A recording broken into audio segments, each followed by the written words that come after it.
ପାଣିରେ ବୁଡ଼ି ବୃଦ୍ଧ ମୃତ୍ୟୁ ଅଭିଯୋଗ। ଧର୍ମଗଡ଼ କୋକସରା।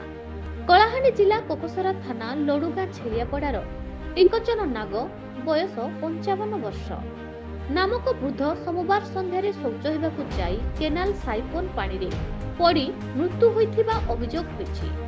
ଟିକଚନ ଶୌଚ ପାଇଁ ଯାଇଥିଲେ ଓ ଶୌଚ ପରେ କେନାଲ କଡ଼ରେ ଥିବା ସାଇଫୋନ ପାଣିରେ ପଡ଼ି ବୁଡ଼ି ଯାଇଥିବା ସନ୍ଦେହ କରାଯାଉଛି। ସେ ରାସ୍ତା ଦେଇ ଯାଉଥିବା ଜଣେ ସ୍ଥାନୀୟ ଲୋକ ପାଣିରେ ଟିକଚନ ପଡ଼ିଥିବା ଦେଖି ପରିବାର ଲୋକଙ୍କୁ ଖବର କଲା ପରେ ପରିବାର ଲୋକେ ଉଦ୍ଧାର କରି ଏକ ଅଟୋ ଯୋଗେ କୋକସରା ଡାକ୍ତରଖାନାକୁ ନେଇଥିଲେ।